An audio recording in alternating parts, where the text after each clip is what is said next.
Olá pessoal, tudo bem? Como vocês estão? Bom, vamos dar continuidade às nossas aulas. Nós vamos à segunda parte do capítulo 28, lembrando que na primeira parte nós falamos sobre os mecanismos gerais, na qual é reabsorvido em todo o tubo, mecanismos gerais, como bomba de sódio de potássio, transporte ativo primário, transporte ativo secundário. Falamos de difusão, falamos de transporte paracelular, intercelular, transcelular. E a gente vai dar seguimento agora falando especificamente de cada porção do tubo. Por isso que é importante vocês terem visto a primeira parte desse capítulo para que vocês entendam, tá? Porque é a base de tudo.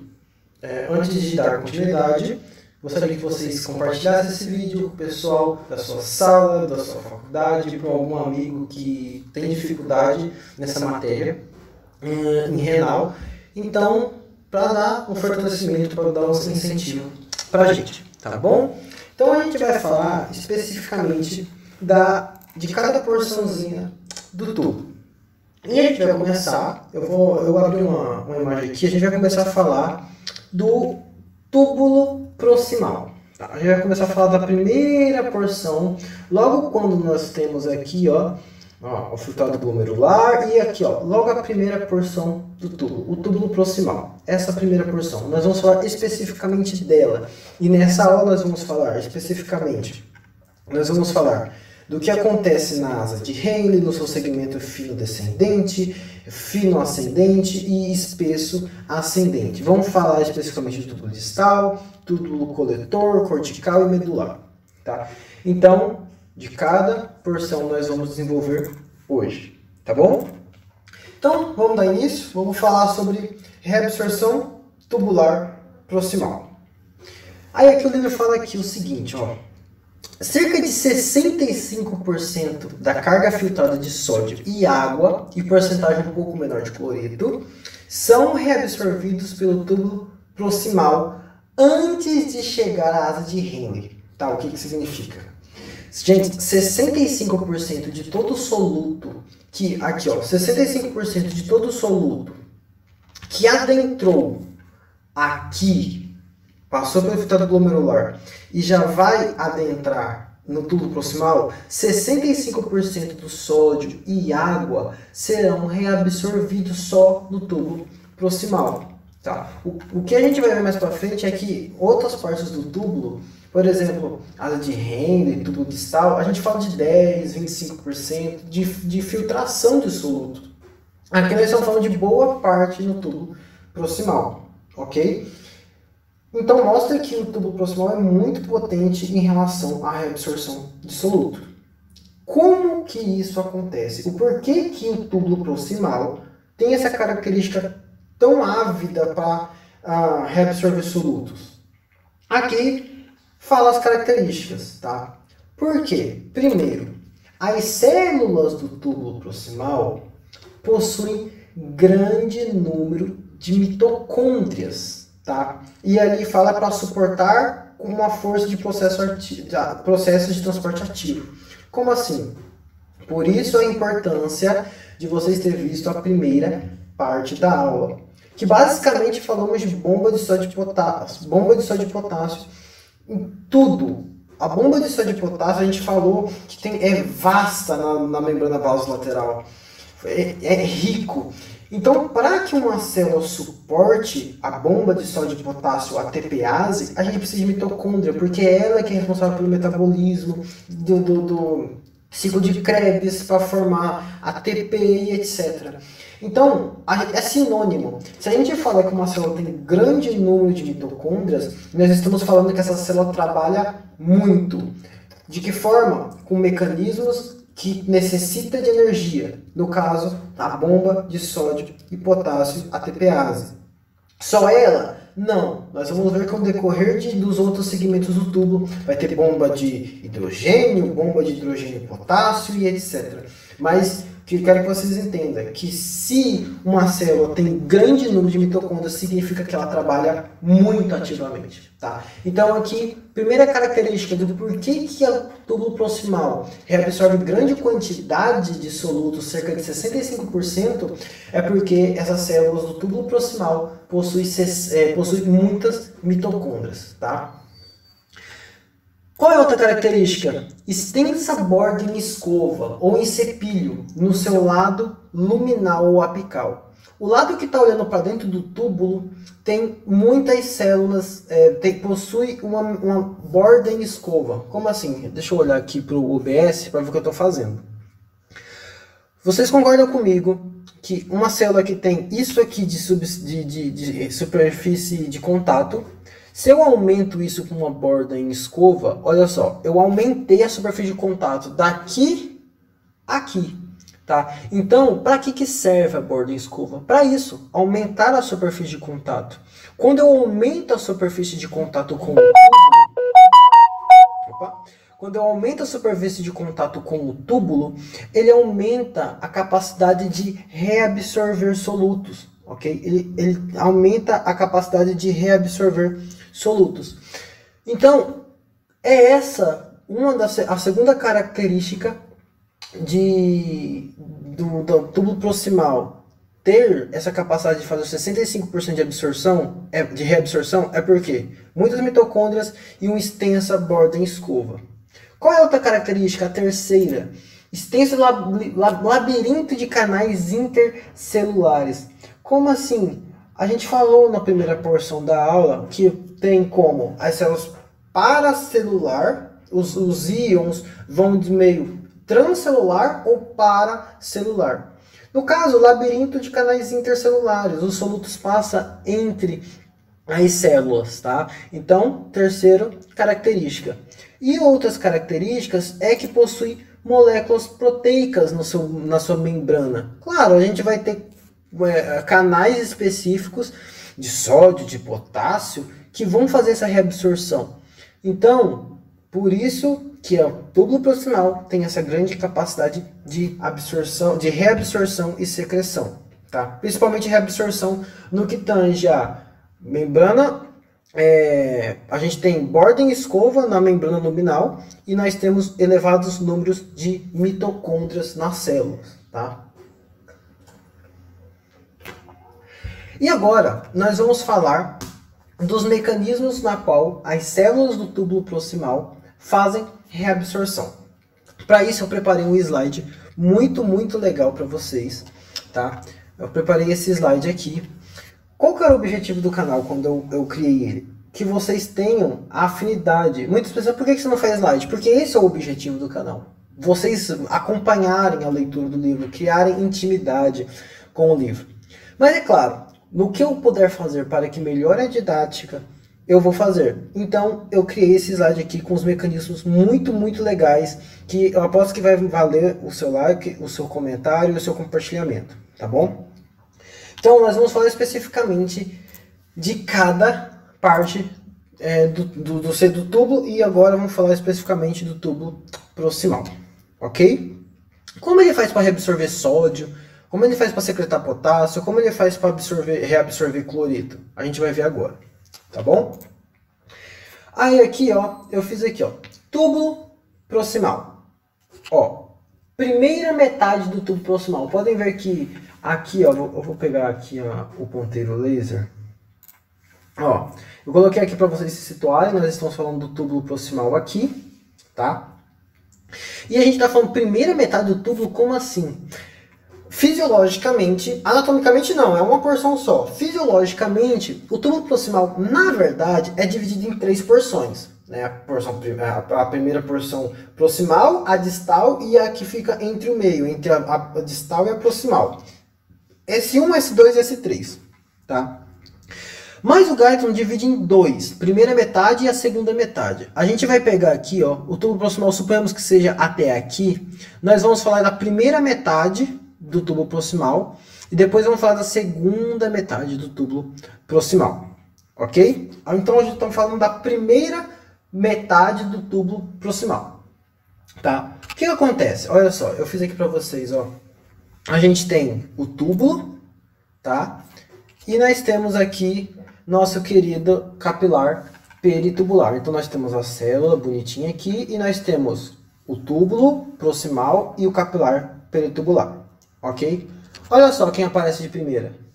Bomba de sódio e potássio ATPase, tá? Bomba de sódio, potássio e ATPase. Nossa, parece que eu já ouvi falar, com certeza já ouvimos falar disso bastante, né? O principal mecanismo de reabsorção de sódio é através da bomba de sódio e potássio. E indiretamente é ela que ativa os demais, é ela que ativa cotransporte, contratransporte, tá? Então, novamente, se você não sabe do que eu estou falando, a primeira parte dessa aula fala sobre esses mecanismos gerais. A gente precisa entender o que a gente está falando, mecanismo ativo, por quê? Tá na primeira parte dessa aula. Então o que acontece? Na primeira porção, na primeira metade do túbulo proximal, nós temos a bomba de sódio e potássio trabalhando. Fazendo o quê? Reabsorvendo sódio, 3 moléculas de sódio aqui para dentro do capilar peritubular, então esse sódio já está reabsorvido, e 2 moléculas de potássio aqui para dentro, ok? O que acontece? Veja que apareceu um cotransportador aqui. Graças à bomba de sódio e potássio, ATPase, lembra, o cotransporte é um mecanismo ativo secundário. Então, quando a bomba de sódio e potássio trabalha, indiretamente vai ir energia para que outras bombas ou outros cotransportadores, outros canais, sejam ativados indiretamente a energia liberada da bomba de sódio e potássio. Então o que acontece? Olhem só, nós temos aqui, ó, cotransportador de sódio e glicose. Então, veja só, o sódio e a glicose serão reabsorvidos. Então, a gente tem a bomba de sódio e potássio funcionando, tá? E ativando cotransportador de sódio e glicose. A gente viu nos capítulos anteriores que algumas moléculas, alguns íons e algumas substâncias não podem ser secretadas de maneira alguma, como é o caso da glicose. A glicose, 100% de glicose é filtrada pelos túbulos, 100% vai ser reabsorvida. De que forma? Com um mecanismo de cotransporte com o sódio. Mesma coisa, veja só, nós vamos ter também, graças à bomba de sódio e potássio, nós vamos ter um cotransportador de sódio e aminoácido. Igual, o aminoácido não pode ser perdido porque é nutriente. A gente precisa de aminoácido para que criamos outras proteínas. As proteínas são formadas basicamente de aminoácidos, como as proteínas de canais.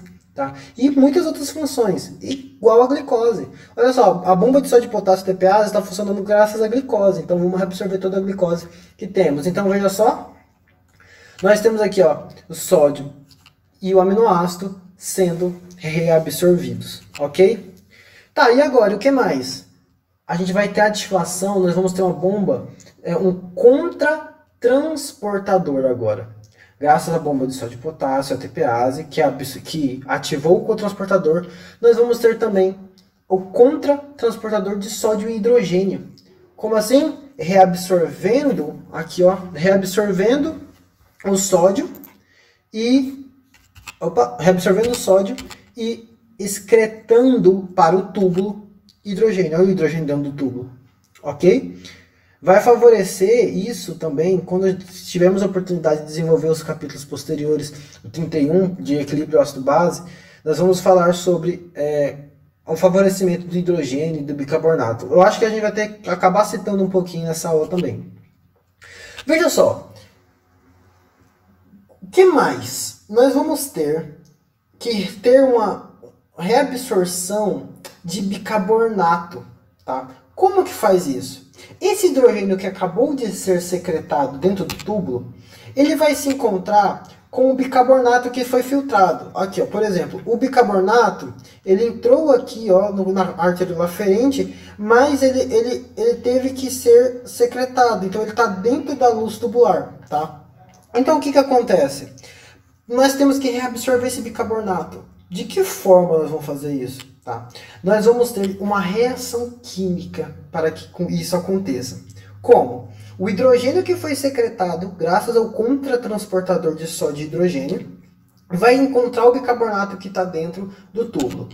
Veja só, vamos unir o hidrogênio, tá, mais o bicarbonato, formando ácido carbono. Para quem não entendeu essa reação aqui, essa reação química é muito simples. Nós temos aqui, ó, HCO3, tá? E é como se o H tivesse um umzinho aqui, ó. É como se tivesse um umzinho, o número 1, tá? E nós temos, é uma continha demais, vai. Aí a gente vai somar isso aqui, ó. Nós temos o hidrogênio sobrando.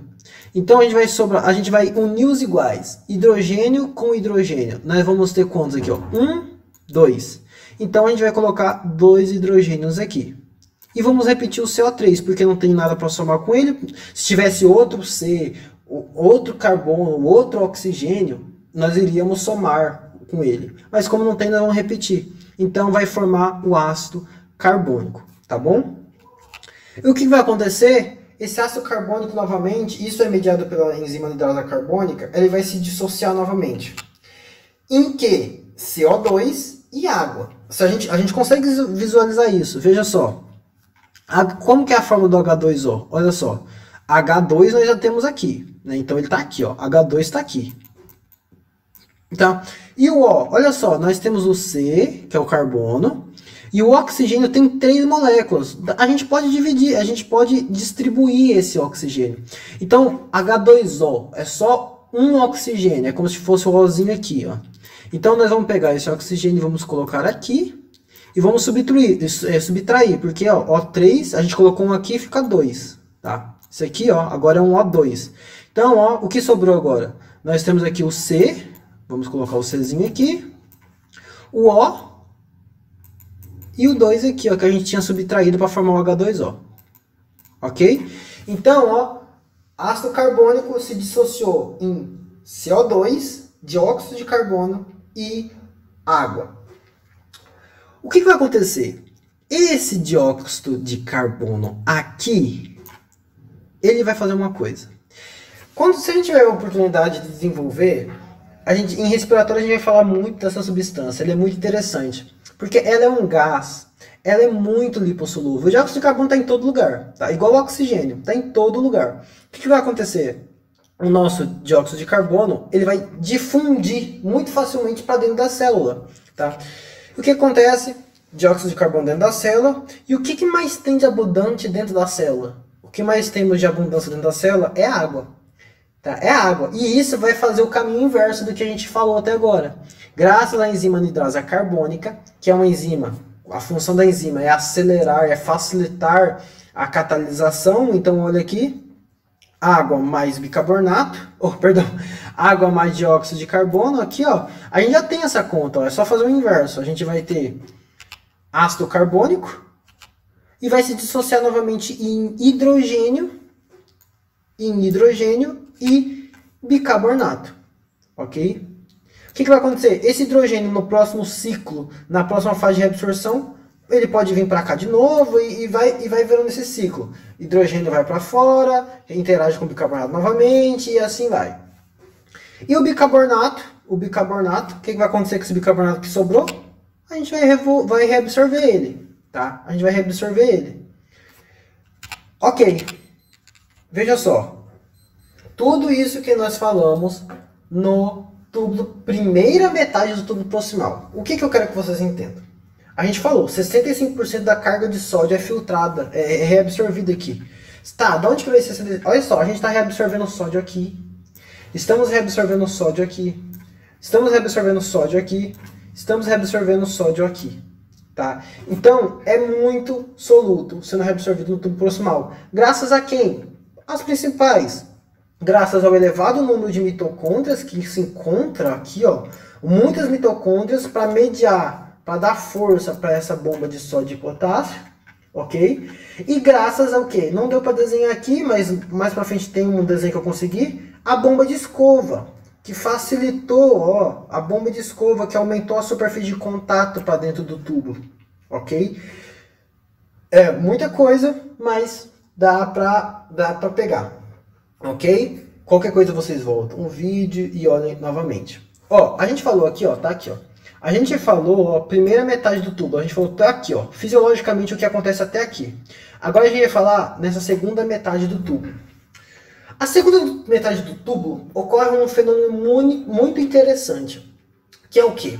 A reabsorção de cloreto, tá? A reabsorção de cloreto. Por quê? A gente vai passar aqui, ó. Ignora aquele errinho ali. Segunda metade do tubo, igual eu falei, a gente vai falar aqui, ó, da segunda metade, até aqui, ó. Tudo isso que está acontecendo aqui, na segunda metade. Aqui nós já falamos dos eventos que acontecem na primeira metade, ok? Então, segunda metade do tubo, a gente vai ter túbulo, capilar, peritubular. O que acontece? Eu simplifiquei isso aqui.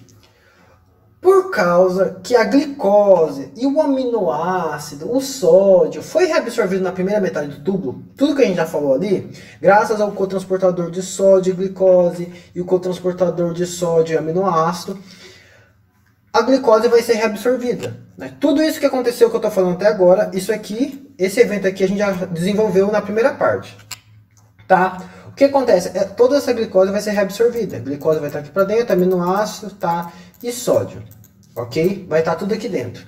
O que acontece? É como a gente vai ter a reabsorção de cloreto agora, na segunda metade. A principal íon que vai ser reabsorvido na segunda metade é o cloreto. Por quê?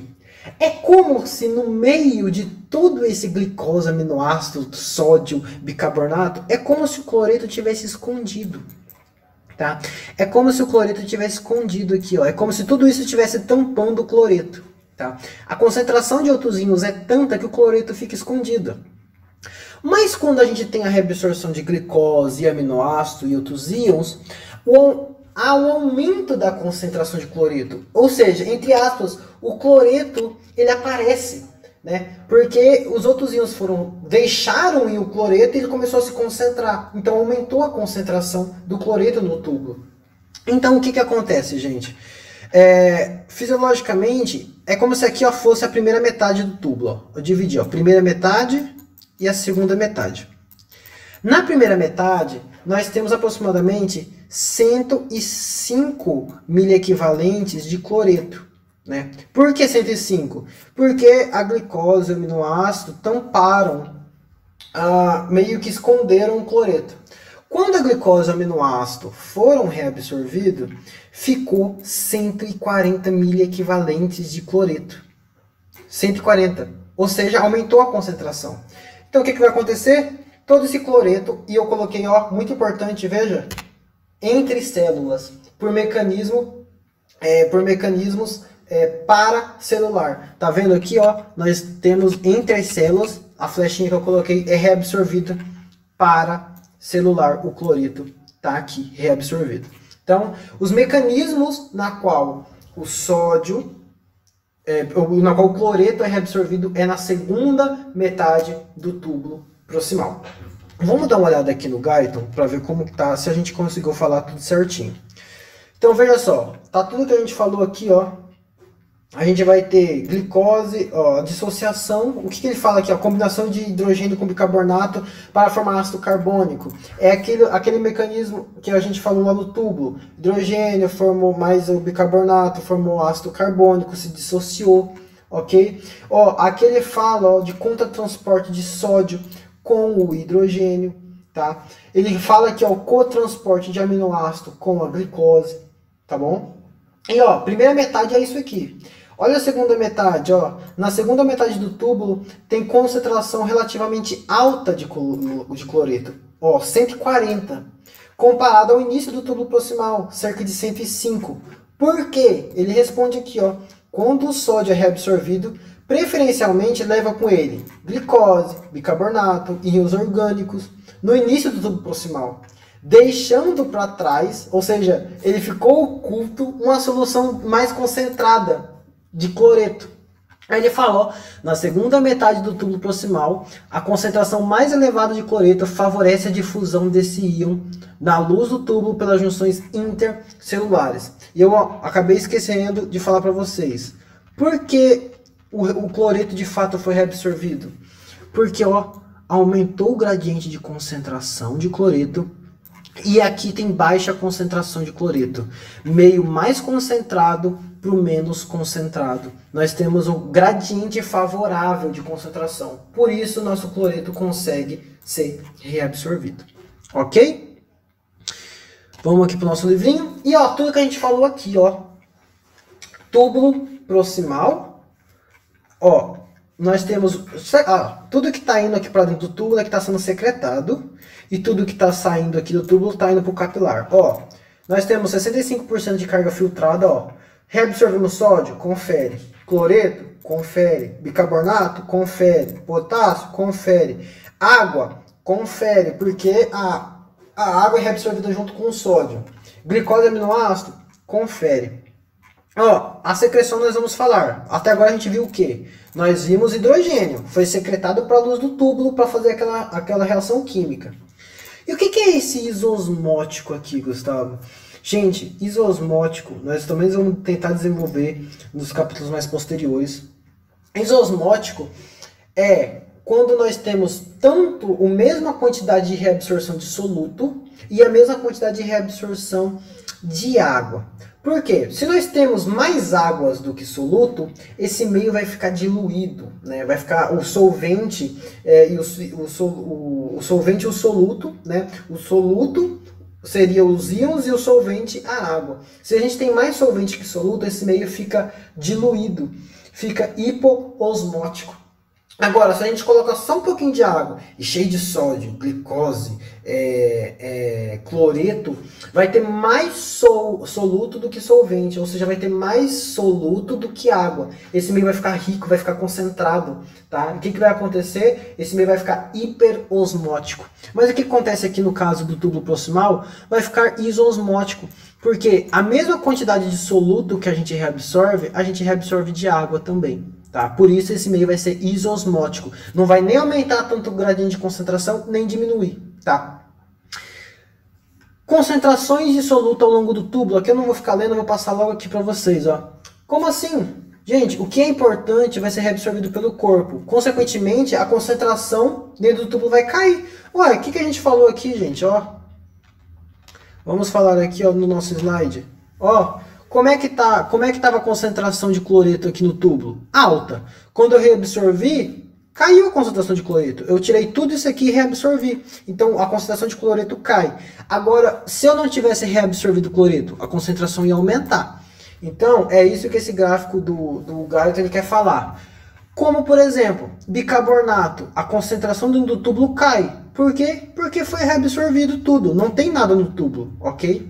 Poxa, olha a glicose. Toda a glicose que entra no túbulo tem que ser reabsorvida. Então, ó, a concentração de glicose no túbulo cai também. Foi reabsorvido com o transportador de sódio e glicose. Aminoácido, a mesma coisa. Tá? Aminoácido, a mesma coisa. E creatina, nós vamos falar agora. Ó.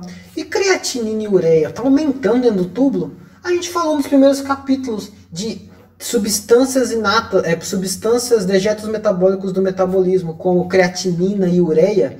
A creatinina não pode ser reabsorvida, porque é um metabolismo tóxico. Então, a concentração dela no túbulo vai aumentar, porque ela tem, além do que ela é filtrada, ela vai ser secretada, vai aumentar a concentração para ir para a urina.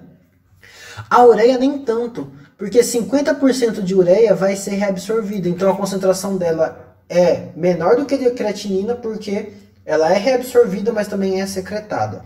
Olha o sódio aqui, ó. A sua concentração nem aumentou nem diminuiu, porque ela é osmótica, tá? A isosmótica, que é o que eu falei. A concentração, a osmolaridade, tanto de água quanto de sódio foram a mesma, ok? E secreção. Esse aqui, ó, eu não vou ler. Vamos passar aqui para o nosso esqueminha. Secreção no túbulo proximal, ou seja, o que eu vou jogar para a urina, para dentro do túbulo? Ó, nós temos aqui a célula, nós temos aqui o túbulo, capilar peritubular. O que vai ser jogado do capilar, ou seja, do sangue, metabolismo, para o túbulo? Sais biliares, né, bilirrubina basicamente, sais biliares é o metabolismo ali da bilirrubina, tá? Salicilatos, ou seja, fármacos, tudo que a gente vai, em fármaco, quem está vendo, nossa, a gente cansa de ver quais é o metabolismo, o local de excreção, ou urinário, ou é renal, ou é através do sistema digestivo, né?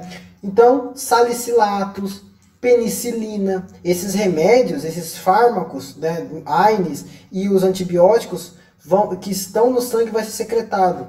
Urato, né, do metabolismo das proteínas, catecolaminas, que a gente vai ver se a gente conseguir desenvolver sistema nervoso e sistema circulatório, que é o que? Adrenalina, noradrenalina, que são secretados pelos terminais nervosos e também são secretados ali pela medula adrenal, né, pela glândula adrenal, vai ser mandada para a circulação, fazer uma vasoconstrição, fazer um aumento de pressão, fazer um aumento da frequência cardíaca.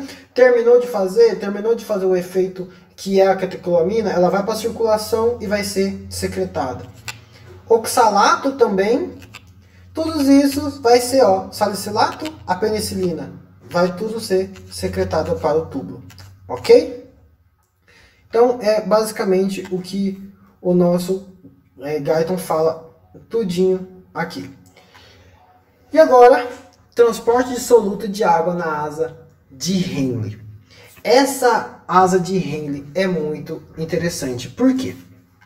Porque, vamos aqui novamente ver o nosso aqui, asa de Henle. Ela vai ter, é uma asa, né, uma alça na verdade, é uma alça, que ela vai ter 3 segmentos. Ela vai ter um segmento fino descendente, porque ela está descendo, e fino porque ela é fina, tá? O que acontece? Nós vamos ter, aqui fez a alça, e nós vamos ter o segmento fino ascendente, tá? Ascendente porque está subindo, fino porque é fino. E a terceira porção, nós vamos ter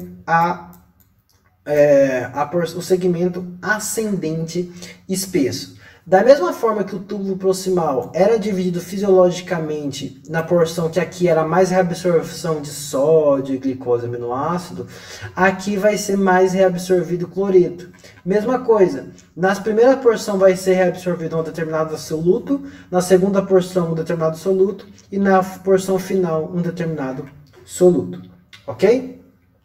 Então vamos ver o que o Guyton tem para falar aqui, Ele fala quais são os 3 segmentos. E aqui ele fala, segmento descendente fino e ascendente fino, como o nome denota, tem membranas epiteliais finas, sem bordas em escova, pouca mitocôndria e níveis mínimos de atividade metabólica. O que significa? Significa que ele não vai reabsorver tanto, não vai fazer tanto trabalho. Por quê? Porque tem poucas mitocôndrias. Ao contrário, agora será que a gente sabe falar por que tinha tanta mitocôndria no túbulo proximal? Eu acho que tá, porque olha o tanto de reabsorção, movimentos de íons que aquela célula teve que fazer. Agora, os segmentos da alça de Henle, descendente fino e ascendente fino, como tem poucas mitocôndrias, a gente consegue ver que ele não vai reabsorver tanto, ok? Aqui, aí vamos falar aqui rapidamente, porque sinceramente, até a alça ascendente fina da asa de Henle, o Guyton quase não fala uma linha sobre, porque não tem tanta importância. Fala mais que é mais importante sobre a concentração e diluição de urina que nós vamos desenvolver. Mas aqui, sobre a asa de Henle segmento descendente fino, tá? Segmento descendente fino, nós vamos ter aqui, vocês já sabem, capilar peritubular, 20% da água vai ser reabsorvida. Tá? 20% de água vai ser reabsorvida, ou seja, ela é permeável à água. Diferente que algumas outras porções, como vai ser o segmento ascendente espesso, não é permeável à água. A gente consegue ver então que a asa de Henle vai ser permeável. O que vai ser reabsorvido? Ureia. Né? A ureia vai ser, a concentração dela vai ser reabsorvido, 50% de ureia vai ser reabsorvido. Tá? E sódio, por mecanismo de bomba de sódio e potássio, pouco. Por quê? Porque tem pouca mitocôndria. O segmento ascendente fino, o Guyton fala também que ele tem pouca, ligeiramente reabsorção de sódio, tá? Ele é mais e quase nada assim de reabsorção de água. Reabsorve água, na verdade, é mais importante para concentração de urina, tá? Se um dia eu tiver eu passei o dia inteiro sem beber água, né? Não tem porquê a minha urina sair totalmente diluída. Eu vou desidratar. Então ela secreta uma urina mais concentrada. Agora, se eu passei um dia, bebi 5 garrafas de água dessa aqui, a minha urina vai ser muito diluída, porque eu tenho que eliminar esse excesso de água, né? E os solutos. Então, é por causa esse motivo, tá? Agora sim, segmento espesso da asa de Henle, ok? A gente vai falar do segmento da asa de Henle. É um dos mecanismos mais importantes e mais, assim, é muito importante vocês saberem por quê. Farmacologia. Quando vocês começarem a estudar farmacologia, fármacos hipertensivos, vocês vão ver que a gente vai trabalhar muito com o sistema renal, né? Sistema de angiotensina-aldosterona e etc. Então, vamos falar da asa de Henle, porção segmento ascendente grosso, ok? Aqui, ó, vamos ver aqui. Importante. Vou colocar até aqui meio rosinha. Segmento espesso da asa de Henle tem células epiteliais espessas que apresentam alta atividade metabólica. O que significa? Muita mitocôndria. Então ela vai ser tão importante quanto a porção proximal, do túbulo proximal, porque vai ter muita atividade metabólica. Eles são capazes de fazer reabsorção ativa de sódio e cloreto. 25% das cargas filtradas de sódio, cloreto e potássio são reabsorvidas nessa porção. Ok? Agora aqui nós vamos falar... Tudo isso aqui é um mecanismo que está desenvolvido no nosso slide, tá? No nosso esqueminha. Segmento, ó, consegui desenhar aqui para vocês, só que ficou aparecendo. Vocês já sabem, nós estamos falando aqui dessa porção agora, ó. Segmento espesso, ok? Porque o Guyton não dá tanta importância. É importante, gente, mas tipo, ele descreve pouco essas porções. Agora, o segmento espesso da asa de Henle vale a pena vocês se esforçarem para entender. Tanto na questão fisiológica, tanto na questão farmacológica, que vocês vão entender o porquê. Ok? Então veja só, tentei desenhar a célula um pouco mais espessa e olha as bombas em escova aqui, ó, aumentando a superfície de contato. Vamos ter muitas mitocôndrias nessa região aqui. Vamos lá. Opa, bomba de sódio e potássio ATPase aparecendo logo de cara. Então nós vamos ter o que? Nós já sabemos, vamos ter reabsorção de 3 moléculas de sódio e secreção de 2 moléculas de potássio. Só fazendo um breve parêntese. Gente, é um esquema, tá? Não significa que vai ser só uma bomba de sódio e potássio. Teve gente me perguntando. São várias, é extensa, tá? É só um esquema. Se eu fosse colocar tudo, tipo, se eu fosse saber quantas bombas de sódio e potássio colocar no esquema, seria impossível, tá? Só um breve parêntese. Então a gente teve a bomba de sódio e potássio trabalhando, reabsorvendo sódio e potássio. Reabsorvendo sódio e secretando potássio. O que acontece?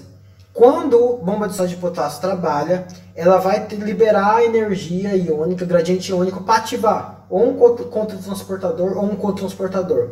Nesse caso, vai ativar um cotransportador, que é um canal mais importante que vocês têm que saber. O nome do cotransportador é 1 sódio, 2 cloro e 1 potássio. Esse é o mecanismo. 1 sódio, 1 potássio, 2 cloro. Ou 1 sódio, 2 cloro, 1 potássio. Ok? O que esse cotransportador vai fazer? Ora, reabsorver sódio, reabsorver cloro, cloreto, na verdade, e reabsorver potássio. Tá, qual é a importância disso, gente? É esse cotransportador, antes que eu me esqueça, que vão agir os diuréticos de asa. Quem está vendo farmacologia, o mecanismo... Gente, farmacologia, questão de aparato cardiovascular, é fisiologia. A importância é fisiologia pura. Por exemplo, quais são os diuréticos de alça? Furosemida, ácido etaclínico, bumetanida, ok? São esses os diuréticos de alça. O que eles vão fazer? Ó, um bloqueio. Se eles não deixam essa bomba trabalhar, esse aqui, ó, esse sódio e esse cloreto e esse potássio vão ficar, deixa eu apagar aqui senão vai estragar meu, vão ficar aqui, eles vão ficar aqui no túbulo, e o que vai acontecer? Vão arrastar água com ele, porque são íons, principalmente o sódio. Então é aí que age os diuréticos de asa, tá? E por causa que são 3 íons que eles movem, é um dos diuréticos mais potentes que tem. No entanto, que você não vai usar eu já estou tentando em farmacologia, vocês não vão usar uma furosemida num paciente logo de começo, de primeira eleição. Não, você vai usar furosemida para pacientes mais hipertensos, ou incluso pacientes que estão com algum tipo de edema, tá? Então, por isso a importância de fisiologia. Continuando, vamos fazer o que? Esse cotransportador de um sódio, 2 cloreto e um potássio. Reabsorver sódio, cloreto e potássio. Ok? Mas também, como a gente sabe, se tem bomba de sódio e potássio, nós vamos ter a reabsorção, nós vamos ter a ativação de um contratransportador. De quê? De sódio e hidrogênio. Vai fazer o quê? Sódio vai ser reabsorvido para cá e o nosso hidrogênio vai ser secretado na luz tubular. Agora uma questão muito importante. Lembra desse potássio que foi reabsorvido aqui graças ao o cotransportador gigante, que é esse nome aqui? Então, ele vai ter dois caminhos, vamos dizer assim. Ele pode tanto ser reabsorvido, ou ele vai ser reabsorvido na verdade, mas também vai acontecer uma coisa muito curiosa. Vai acontecer um fenômeno que eu não tinha citado. Ele vai voltar pro túbulo. Como assim ele vai voltar para o túbulo? É algo chamado retrodifusão, né? Retrodifusão de potássio. Ou seja, ele vai fugir de volta para o túbulo. Mas por que ele vai fazer isso? Calma, tudo tem um porquê fisiológico. O nosso potássio, ele tem uma carga positiva, certo? E a gente viu pelas leis, né? Eu não sei se foi na primeira aula desse capítulo. Cargas iguais se repelem. Cargas diferentes se atraem. Nesse caso, o potássio vai ser útil para quê? Suponhamos que isso é um ciclo, né? Vai reabsorver o sódio, cloreto e potássio, e esse potássio foi para cá. Temos mais um. Aí tá, bomba de sódio e potássio funcionou, reabsorveu o sódio, cloreto e potássio, tá, reabsorveu para cá e esse potássio fez uma retrodifusão de novo. Concentrou aqui. E assim vai, e isso vai aumentando. O que vai acontecendo com o passar do tempo, entre aspas? Esse potássio, ele vai fazer com que o nosso túbulo fique com uma carga positiva, porque ele é positivo. Eu esqueci de colocar, ele é positivo. Ele vai fazer com que o túbulo fique com 8 milivolts, porque essa retrodifusão, porque ela vai ter que fazer com que reabsorva alguns íons. Quais? Se os iguais se repelem e o potássio é positivo, ele vai fazer com que se repelem alguns íons positivos. Esses aqui. O magnésio, o cálcio, o sódio e o potássio novamente, eles vão ser repelidos graças a esse gradiente elétrico de mais 8 milivolts. E eles vão ser reabsorvidos. Olha só, eles vão estar todos eles, os magnésio, cálcio, sódio e potássio foram reabsorvidos por capilar peritubular. Então o motivo fisiológico para um bem maior do potássio ter feito uma retrodifusão é para reabsorver mais íons. Agora vocês veem o quão importante é o segmento espesso. Olha a quantidade de íons que ele é capaz de reabsorver, tá? Ele reabsorve sódio, ele reabsorve cloreto, ele reabsorve magnésio, cálcio, sódio e potássio através do mecanismo de retrodifusão. Esse mecanismo é muito importante, gente. E a nossa querida água? Não teve setinha agora contínua. A nossa água, ela não é reabsorvida, ou é muito pouco, no segmento espesso da asa de Henle, tá? Ele não é reabsorvido, a nossa água não é reabsorvida nesse segmento. Ou seja, hipoosmótico.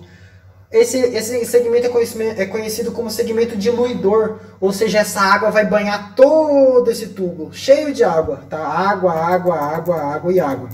Então, hipoosmótico. Na primeira porção do túbulo proximal era isosmótico. O porquê? Porque reabsorvia sódio e reabsorvia água. Agora não. Por que hiposmótico? Poxa, a gente reabsorveu todos os íons. Todo o soluto só ficou solvente, então esse meio vai ser hipoosmótico ou hipoosmolar. Ok? Vamos seguir, vamos seguir.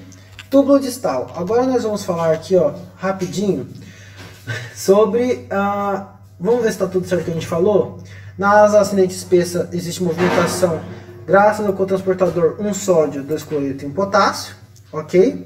E aqui, ó, componente ascendente espesso da asa de Henle é o local de ação dos diuréticos de alça, furosemida, ácido etacrínico e bumetanida, tá? Que são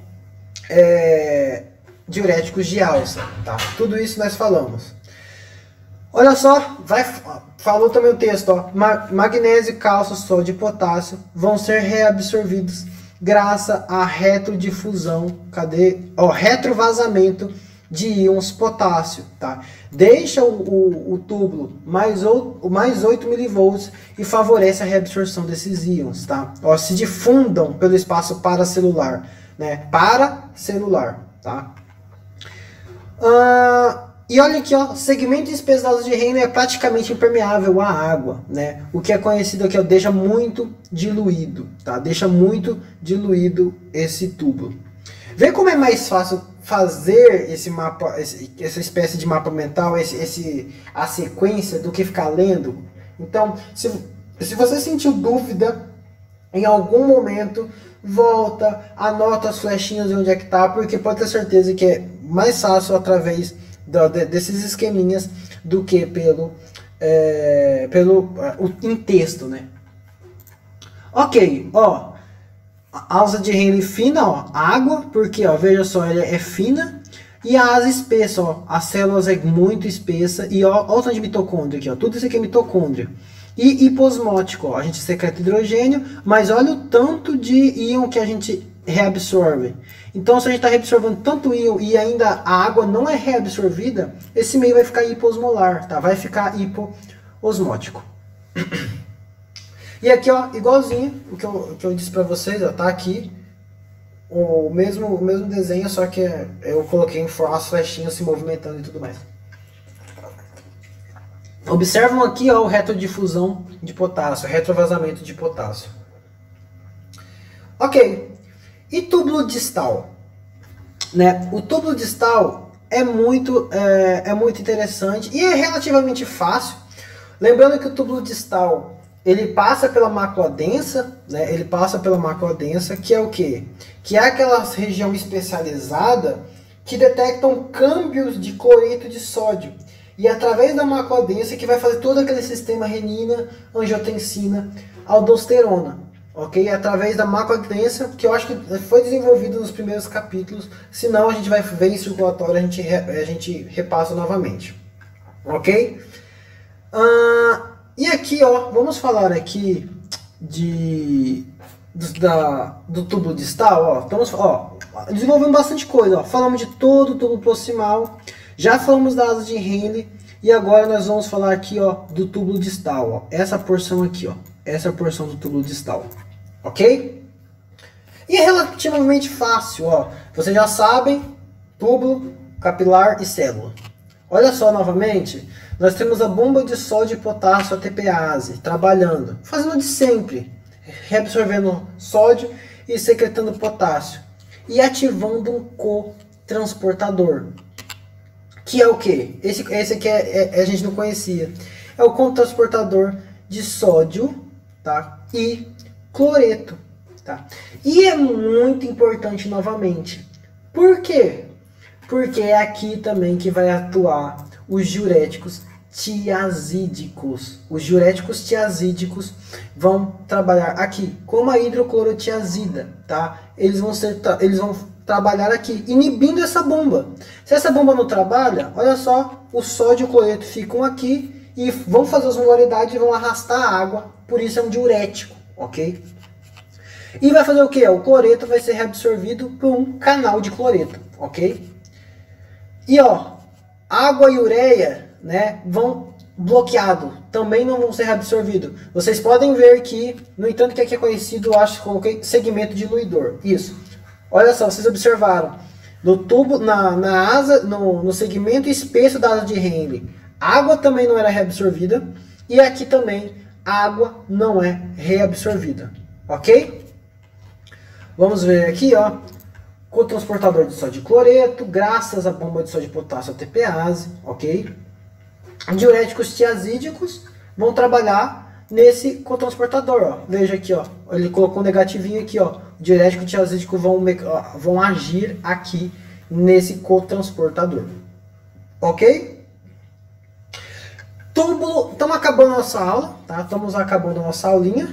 Deu quantos minutos de gravação já? Vai dar 1 hora, 49 minutos. Túbulo distal final e túbulo coletor cortical, células principais. Como assim? Esse aqui, ó, túbulo distal inicial. A mesma coisa do túbulo proximal. Pegou a metade, primeira metade, a gente está falando de cotransportador dos diuréticos tiazídicos, e túbulo final, é como se dividiu em 2 metades também. Só que aqui, ó, nós vamos falar agora juntos. Por quê? O Guyton fala que tanto o túbulo distal final, tá, que é aqui, ó, acabando essa regiãozinha aqui, quanto o túbulo coletor cortical, que é essa região aqui, elas têm características muito parecidas, então o Guyton traz tudo junto, tá? Mas nós vamos falar certinho cada porçãozinha desses segmentos, tá? Mas o Guyton traz juntos. Túbulo distal final e túbulo coletor cortical. Aí é uma questão muito interessante. Perdão. Upa! Vai ter uma questão muito interessante. Nós vamos ter nesses segmentos 2 tipos de células. As células principais e as células intercaladas. Tá? E as células intercaladas. Vamos falar primeiro das células principais. Que é o quê? Vocês já sabem, ok? Olha só quem está trabalhando de novo.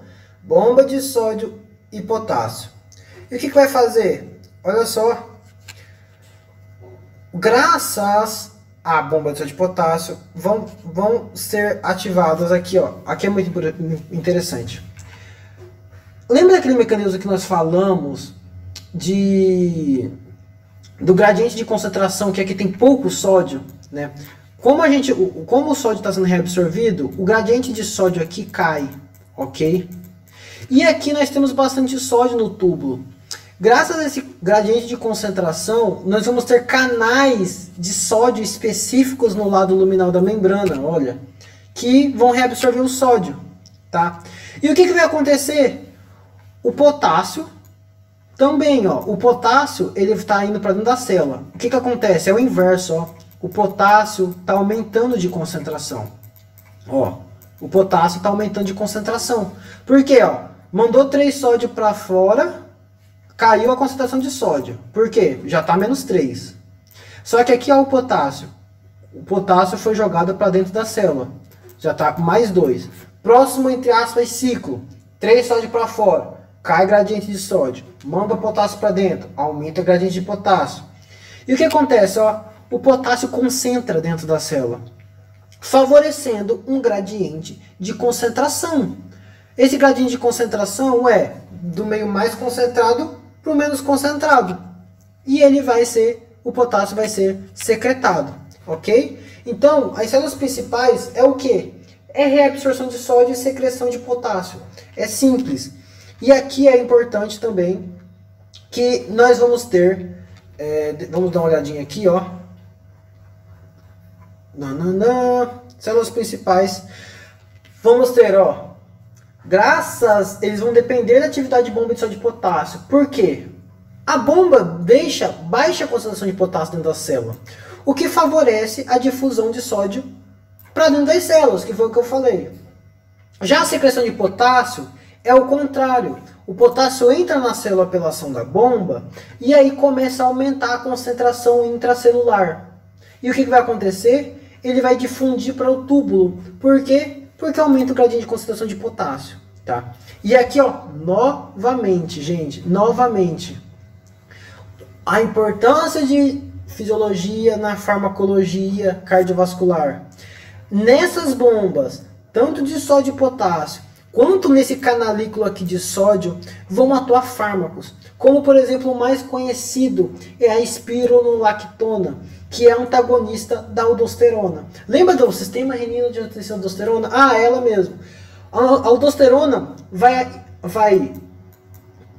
se conectar nessa bomba e vai fazer com que aumente a sua atividade. Ou seja, reabsorve sódio, reabsorve sódio, reabsorve sódio, secreta potássio e secreta potássio.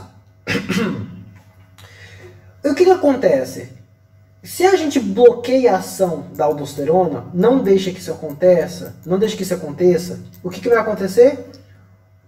O sódio vai ficar aqui fora. Não vai fazer esse gradiente de concentração. O sódio vai ficar aqui fora. E o potássio também vai ficar aqui fora. Ok? E vai fazer uma diurese. Porque o sódio está aqui, vai seguir o seu caminho. E o potássio vai ficar. Por isso a classe desse medicamento se chama diuréticos poupadores de potássio. Ok? Por causa disso. Também vai ter fármacos que vão atuar aqui. Tá? Também vai ter fármacos que vão atuar somente nesse canalículo. Aqui, ó, que são os bloqueadores do canal de sódio, como é a amilorida e o triantereno.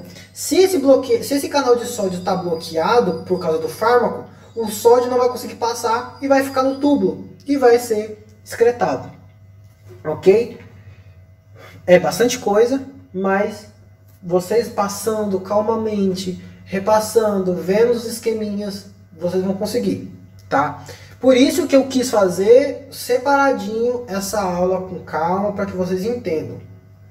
Olha só, mesmo esqueminha que eu fiz, ó, a bomba de sódio e potássio trabalhando, tá? Fazendo com que a concentração de potássio caia, perdão, que a concentração de sódio caia e bastante, criando um gradiente de concentração de sódio. Graças a isso o sódio consegue passar. A bomba de sódio e potássio trabalhando aumenta a concentração de potássio, fazendo com que o potássio saia para o túbulo. Olha os fármacos aqui, ó. Tudo que você está vendo com um negativo circulado se chama bloqueio.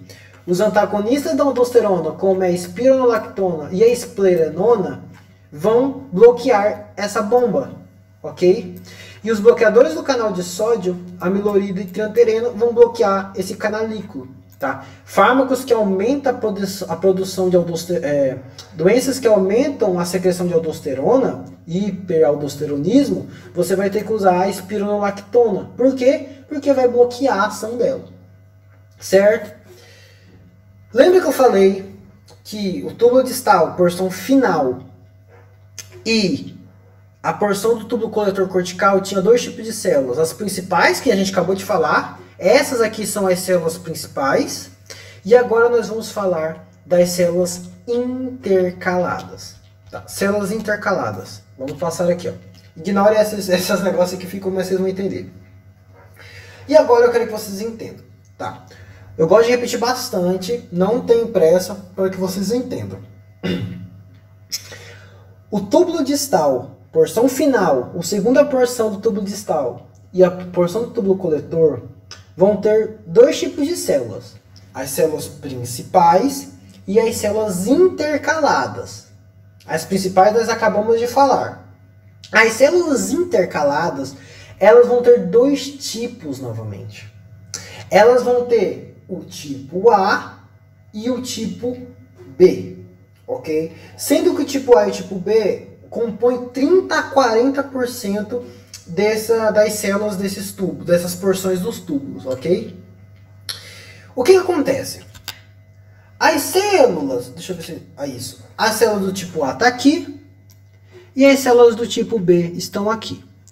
Qual vai ser a função dessas células intercaladas? E para isso eu vou ter que fazer uma breve introdução para vocês. As células intercaladas vão ser responsáveis pela regulação do equilíbrio ácido-básico. Como assim?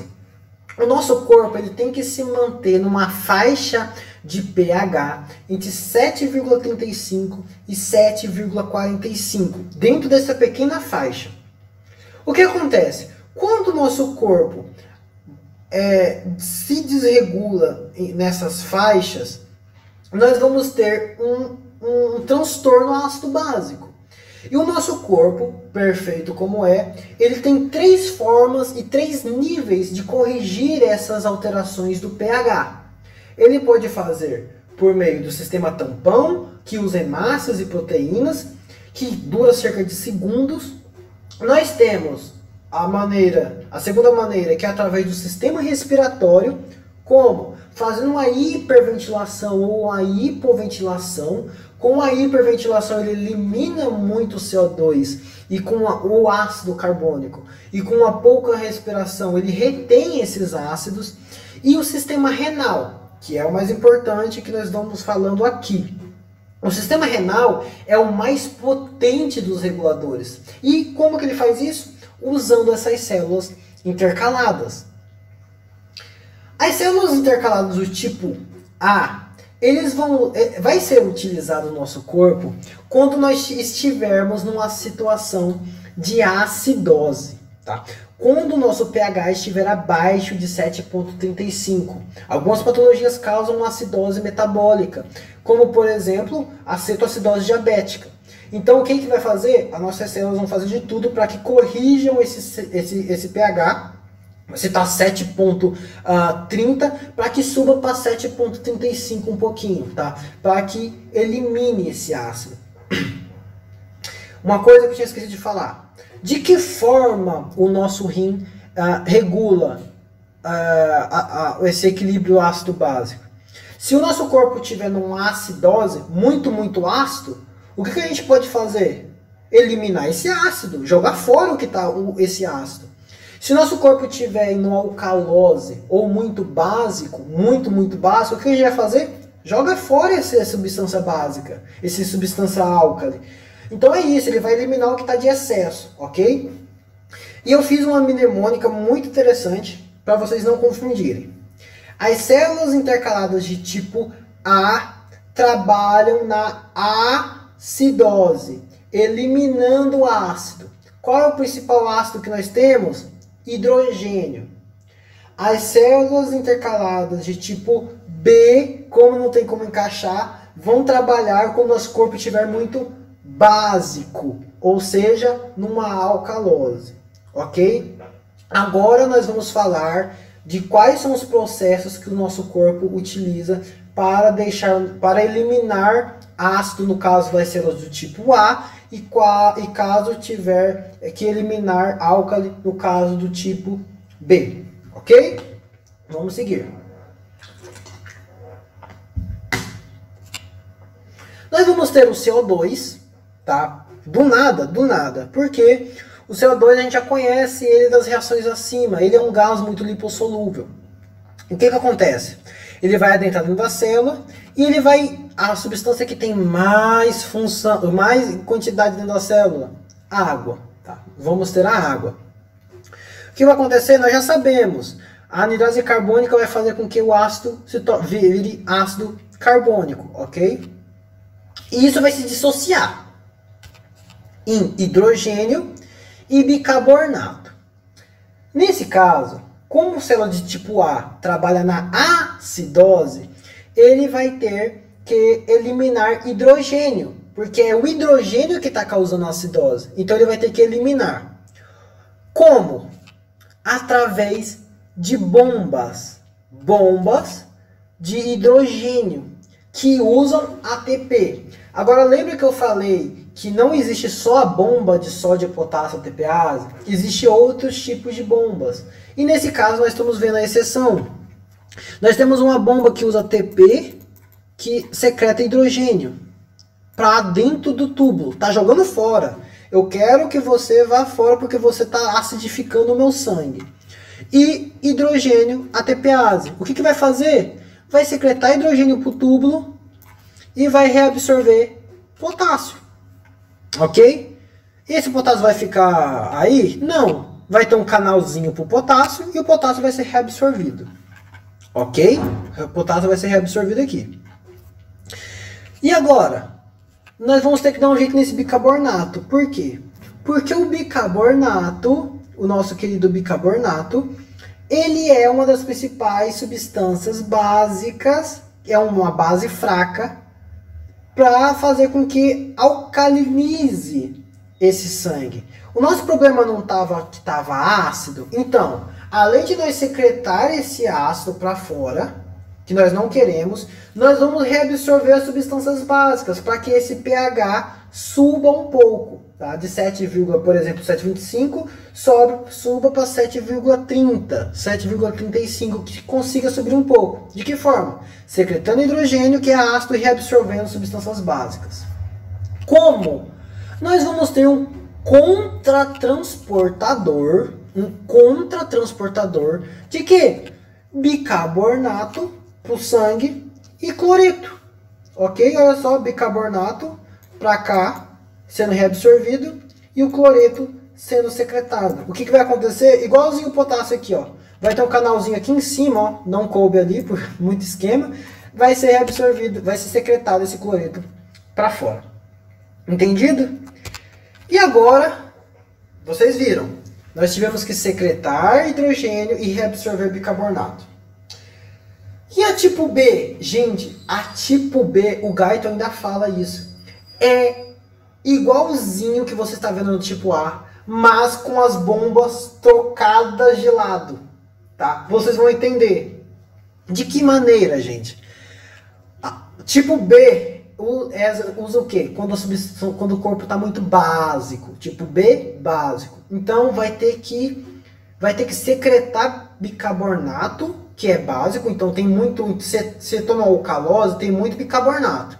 Então eu vou ter que secretar bicarbonato e eu vou ter que secretar hidrogênio e reabsorver hidrogênio, né? Por quê? Porque está muito alto o pH, se eu jogar fora esse bicarbonato diminui um pouco, agora se eu reabsorver hidrogênio vai diminuir mais ainda, eu vou conseguir normalizar, ok? Então vamos lá.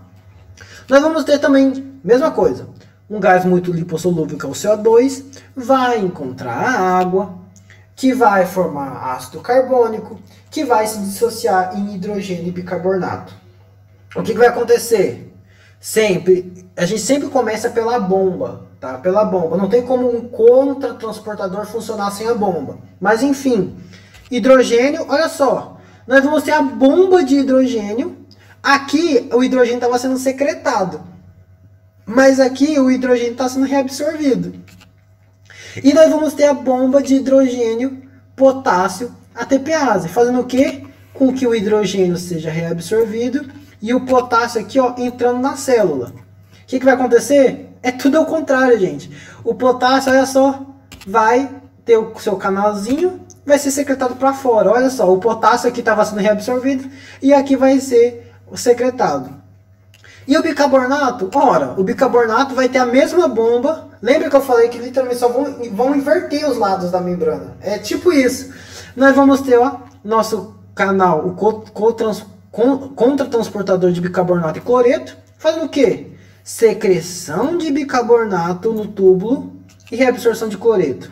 Nós vamos ter também o nosso canalzinho de cloreto aqui, que vai jogar esse cloreto para dentro do capilar.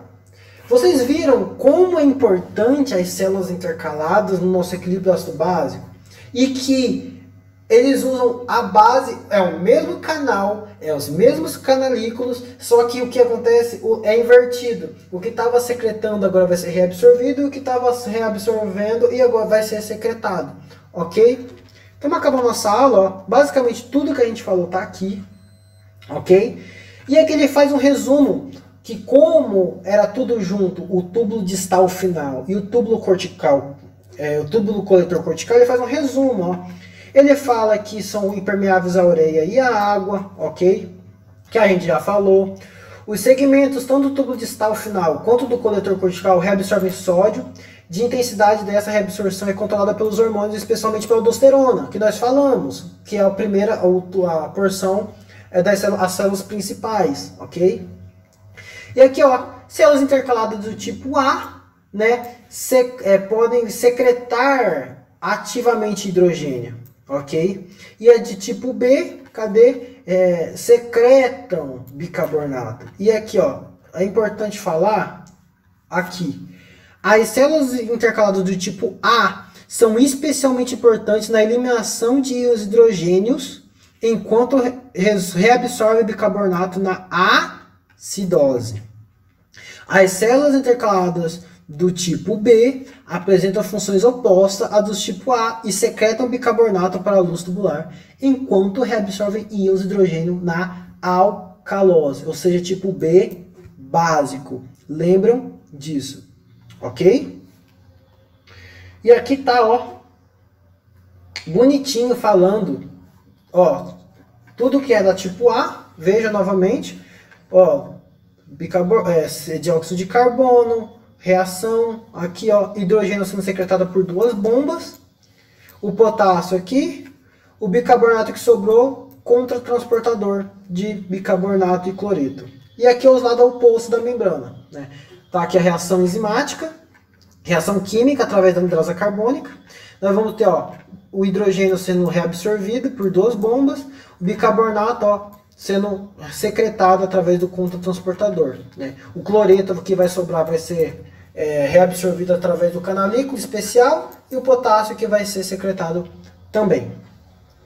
E o duto coletor medular, simplesmente o Guyton não dá tanta bola para ele assim, né? Nós vamos falar rapidinho dele aqui, ó. O duto coletor medular, ele reabsorve menos de 10% de água. Dá para ver que ele não reabsorve tanto também. Por quê? Porque a gente vai falar especificamente dele, bem específico, quando a gente fala do capítulo 29, de concentração e diluição de urina, que é com níveis elevados de ADH, hormônio antidiurético. Se a gente tiver hormônio antidiurético, o nosso conduto coletor medular vai reabsorver bastante água. Se não tiver o nosso duto coletor, não vai reabsorver água. Por isso é antidiurético, ok? Olha só, diferente do túbulo coletor cortical, o duto coletor medular é permeável à ureia. A gente viu que outras porções do túbulo também era permeável à ureia, né? Que existem transportadores de ureias especiais nas membranas luminais e basolaterais. Ou seja, na membrana luminal do lado do túbulo vai ter canais... olha, tá chovendo, mais chuva. Vai ser reabsorvido e vai ter canais de ureia, ok? E o duto coletor também é capaz de secretar hidrogênio contra gradiente de concentração. Ou seja, se a gente está falando de contra gradiente de concentração, também é usada bombas. Semelhante ao que a gente acabou de falar, que é fundamental na regulação do equilíbrio ácido-básico também. Ok? E aqui, ó, duto coletor medular, ó, reabsorve sódio e cloreto, água. Se tiver ADH, que a gente vai falar, essa parte do ADH eu não vou tão aprofundar, já vai fazer 1h10 de aula, mas a gente vai falar no próximo capítulo. A ureia, porque tem transportadores específicos, e bicarbonato. Por quê? A gente secretou hidrogênio, a gente falou, ó, a gente tinha falado aqui nessa questão aqui, ó, também é capaz de secretar hidrogênio, esse tubo aqui. Ok? E aqui, ó, e aqui vai todo o resumão das concentrações em cada porção do tubo. Olha só, bicarbonato, não tem o primeiro gráfico que nós falamos sobre só do tubo proximal? É basicamente de todo o segmento, ó. Nós temos o bicarbonato que quase em todo o segmento cai. Na primeira porção glicose e aminoácidos também. A creatinina, de acordo que vão passando pelas porções do túbulo, a sua concentração vai aumentando, porque o meu corpo não quer creatinina, ok? O sódio e o potássio é variável, tem regiões igual à alça de Henle, reabsorve avidamente sódio, porque a gente falou daquele cotransportador sódio, 2-cloreto e potássio, ok? E, gente, a gente vai parar aqui a terceira parte da aula, ok? De verdade, eu espero que esse é um dos capítulos mais difíceis realmente de fisiologia renal e creio que os demais capítulos também, porque é muito detalhe você lembrar de cada porção do túbulo. Mas eu garanto para você, uma dica, faça um desenho só do túbulo proximal e faça o que você lembra. O que você lembra? O que faz só no túbulo proximal? Tá, reabsorve sódio e glicose. Agora, beleza, faz uma outra folha, só do tubo, só da asa de Henle, só do túbulo distal e vai treinando, ok? Tente não decorar, porque fisiologia não é decorar. Decorar, aqui é sódio glicose, não dá certo. Tem que ter uma lógica, tá? Você vai ter, se você desenvolver um raciocínio, você vai conseguir entender até fármaco. A gente falou de pelo menos 3 classes de medicamentos nessa aula. Então, eu espero realmente que tenha ajudado vocês, tá? Peço, por favor, que comente, que curta, que compartilha, porque deu um trabalhão fazer esses slides, mas valeu muito a pena, ok? Um grande abraço para vocês e a gente vê no próximo vídeo. Tchau!